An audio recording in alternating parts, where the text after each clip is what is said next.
Use of pauses and stressing of words in dementia care. Communication skills.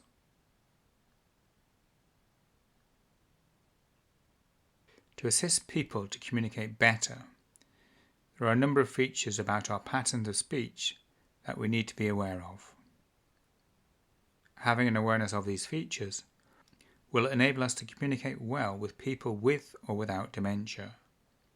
Indeed, the literature we have drawn on is pretty generic, coming from guidance on the training of professional broadcasters, and also on those teaching English to non-native British speakers. This animation covers two features, namely the role of pauses and the stresses we put on specific words.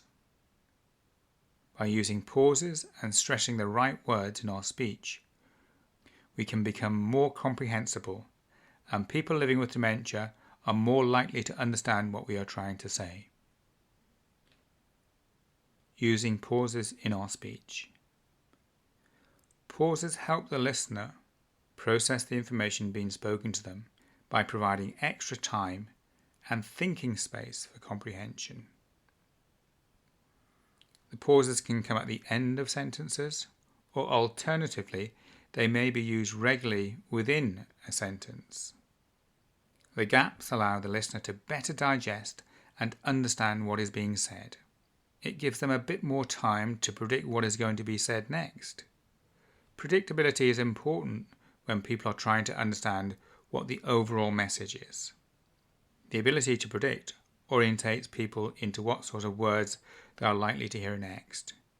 For example, if two people are having a chat and one says, "I'm thinking about going to Iceland," this is best understood if we examine what the prior sentences were about. If the conversation was about going shopping, then we're likely to be talking about the frozen food retail store. Or, if we'd been speaking about holidays, the subject of the conversation is more likely to be about the country. Pauses are helpful in three other situations. For example, 1. To mark a change of topic. A speaker may pause to allow the person time to switch mentally from one subject to another. For example, the speaker may want to move from a conversation about their dinner to one about going to the bathroom. 2. To encourage the listener to make a decision or to cue them to think for themselves. For example, if you ask a question and lean forward slightly, then this is a prompt for the person to respond to the question. 3. To put a brake on the speed at which the speaker is speaking. This is particularly important when the speaker knows they tend to speak too fast. The intentional use of a pause provides a conscious cue to chunk the message. The quick-speaking speaker immediately becomes more understandable. Using stresses to reinforce pauses. The use of short pauses within sentences are a regular feature of speech patterns of British speakers. When using English, we have a regular pattern of pausing, which involves tending to pause at the end of packages of information, which are called thought groups. Thought groups are seen as clauses containing a specific chunk of information. Some people apply the WH rule when thinking about thought groups, in which the thought group tells you one of the following bits of information. What's the topic?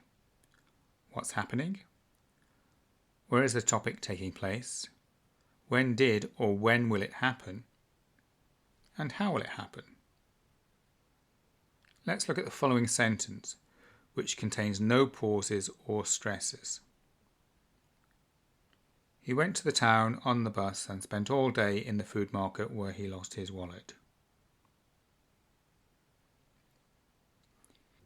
If we broke the sentence down into thought groups, we'd have at least 5 groupings.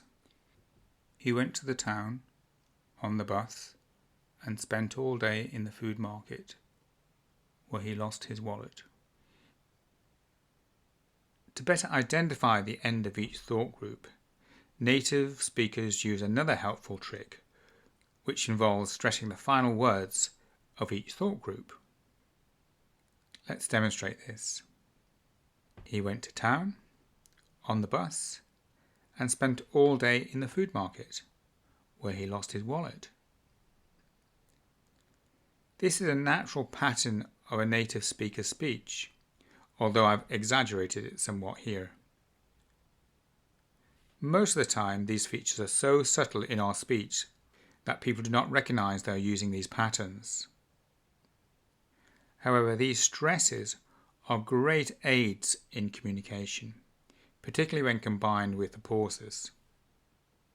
Hence, when speaking to people with dementia, it's helpful for us to be aware of these features and use these natural parts of our speech to provide better communication.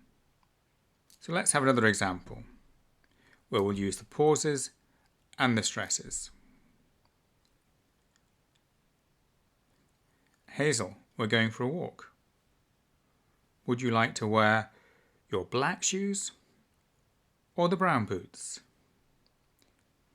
If you are helping Hazel, you may also try to show her the actual objects if they were nearby. And in this particular case, Hazel chose the boots. Tolerating the pauses of people living with dementia. As well as using pauses in our speech, it is important for us to both expect and tolerate pauses in the speech of people living with dementia. Owing to the slower processing speed experienced by people with dementia, they often take longer to both reply to questions and also to make their choices. Those of you who have engaged in conversations with very young children will be used to long pauses, particularly when they're first starting to speak. Like the people with dementia, they also need extra time to process their information. However, in regular speech, long pauses are uncomfortable things to experience. In regular speech, we often interpret pauses as indicating there's something wrong. Perhaps the listener is upset, or they've not understood our message correctly. Hence, in such circumstances, we often try to fill the gap. This is not always the most helpful thing to do when working with people living with dementia. Here we need to be more patient and give the person time to process the information fully. If the gap becomes very long, we may choose to repeat or rephrase the statement or question, or scaffold the message in some way to make our statement more comprehensible. If we jump in to fill a pause too quickly with someone living with dementia, we may disempower the person, take away their ability to choose for themselves, and over time they may develop a sense of learned helplessness, in which they think there's no point in trying to contribute to the conversation. Finally, we'd like to thank you for watching this animation.